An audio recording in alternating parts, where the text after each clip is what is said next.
contes de fées en français. Heidi. Heidi est l'histoire d'une petite fille suisse et orpheline du nom de Heidi. Elle a 5 ans. Heidi a perdu ses parents quand elle n'avait alors que 3 ans. Par la suite, elle a été élevée par sa tante Dete. Mais quand tante Dete trouva un travail à Francfort, elle décida de l'abandonner aux soins de son vieux grand-père qui vivait dans les montagnes. Tante Tité, je ne veux pas vivre ici. S'il te plaît, ne me laisse pas. C'est pour ton bien-être, mon enfant. Heidi était vraiment triste.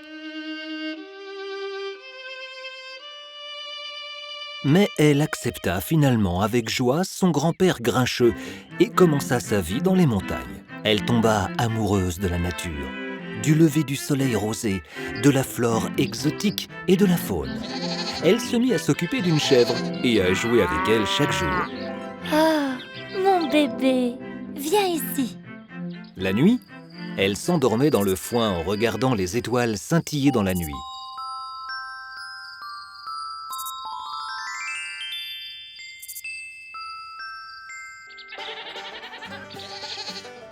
Elle commençait à vraiment tout aimer de la nature qui l'entourait.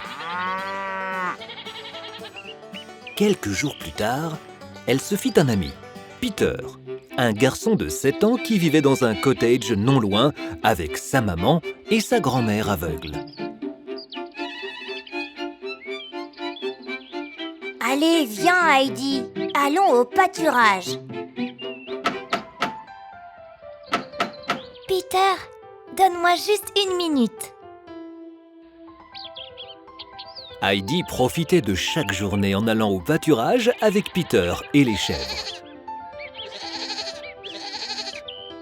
À son retour, elle passait du temps avec la grand-mère de Peter ou s'occupait des tâches ménagères avec son grand-père. Très vite, le grand-père s'attacha à Heidi et devint très possessif.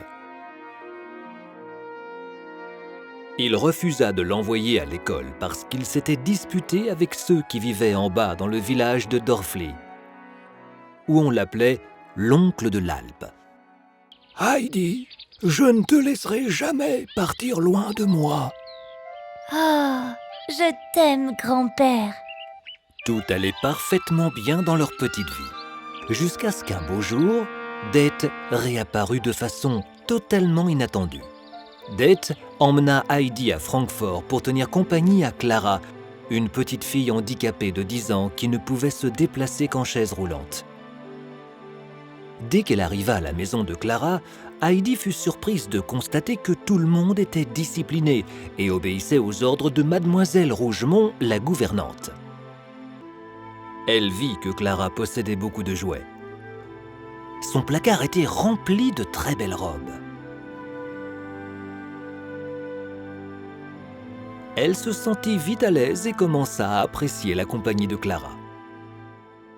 Doucement, chacun se mit à apprécier la douce petite fille. Clara, son père et sa grand-mère commencèrent même à adorer la petite fille suisse. Cependant, Mademoiselle Rougemont, la gouvernante des Sisman, n'aimait pas Heidi parce qu'elle portait des vêtements fripés, elle ne savait pas lire et n'avait pas appris à bien se comporter dans une grande maison. Mademoiselle Rougemont pensait même qu'Heidi était vilaine.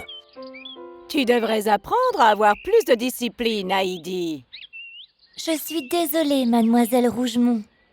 Avec le temps, Heidi commença à sentir que sa maison lui manquait. La grand-mère de Clara remarqua qu'Heidi était malheureuse. Elle parla d'Heidi à Dete, mais la tante Dete était très égoïste.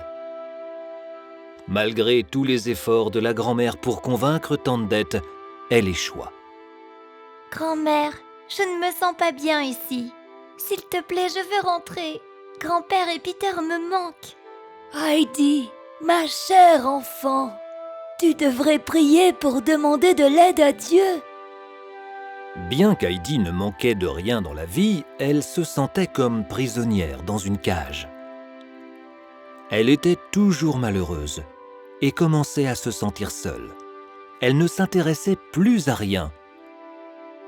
Au fond de son cœur, elle souhaitait retourner auprès de son grand-père, de Peter et des champs enneigés, mais ne savait pas comment faire pour y aller. Sa santé en fut si affectée qu'elle devint somnambule la nuit. Une fois, Heidi ouvrit la porte d'entrée et crut qu'elle était retournée à sa maison. « Peter, grand-père, je suis de retour !» La grand-mère fut bien triste en voyant cela.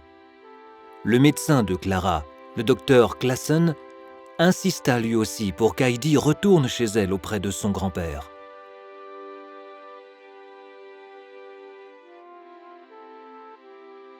Heidi, j'ai une bonne nouvelle pour toi.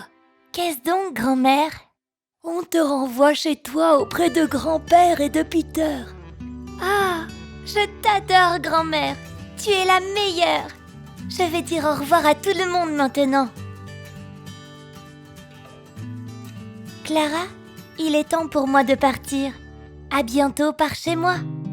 S'il te plaît, viens me voir dans les montagnes. Je te montrerai plein d'endroits. Ne pars pas, Heidi. Tu vas me manquer. Vous allez tous me manquer aussi, surtout grand-mère et Clara. Elle invita ainsi Clara à venir dans sa famille dans les montagnes. En atteignant sa maison, elle se mit à courir, pleine de joie. Grand-père, je suis de retour. Tu m'as tellement manqué. Tu m'as manqué toi aussi, ma petite Chippy. Oh, ma chère Heidi, je ne te laisserai plus jamais partir maintenant, mon bébé. De retour dans les montagnes, le grand-père fut à nouveau heureux d'être avec Heidi. Et ils passèrent du bon temps ensemble. Elle revit aussi Peter ce jour-là. Peter, regarde, je suis là. Heidi, tu sais, tu nous as beaucoup manqué. Tu sais, j'ai une nouvelle amie, Clara. J'ai habité dans sa maison et j'ai joué avec ses jouets. Heidi raconta ses histoires à Peter et à sa grand-mère et apprécia ensuite encore plus de revoir ses pâturages.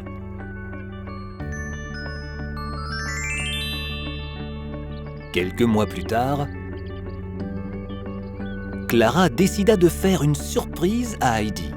Elle décida d'aller passer un mois chez elle. On monta Clara dans les montagnes avec sa chaise roulante et elle se sentit folle de joie de retrouver sa meilleure amie. Heidi, regarde qui vient te rendre visite. Qui est-ce, grand-père? Heidi, c'est moi, Clara. En entendant son nom, elle se leva d'un bond. Je suis tellement contente de te revoir après si longtemps. Clara fut très heureuse de revoir Heidi.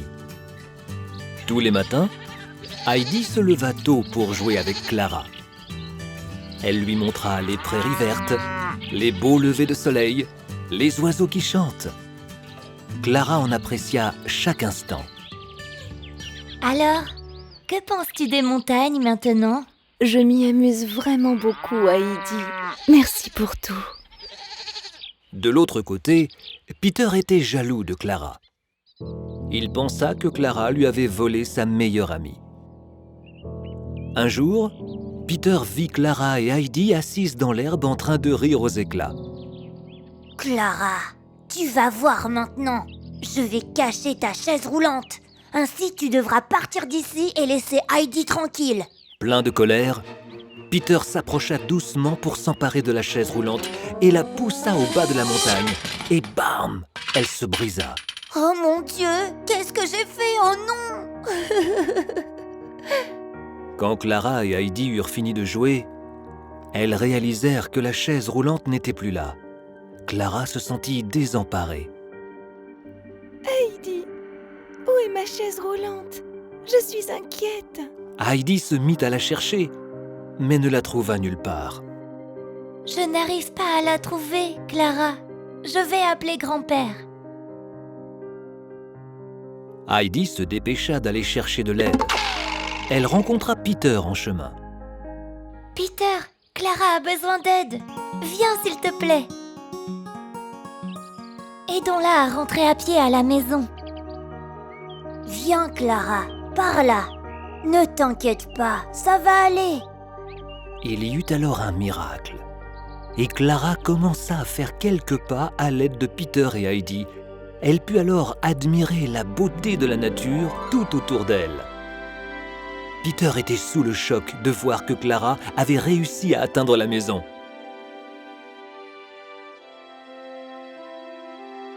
La famille de Clara fut très heureuse de la voir de nouveau sur pied. Maman, papa, je peux de nouveau marcher. Je suis si heureuse. Nous sommes si heureux pour toi, Clara, mon enfant. Peter se sentit si coupable qu'il se mit à pleurer.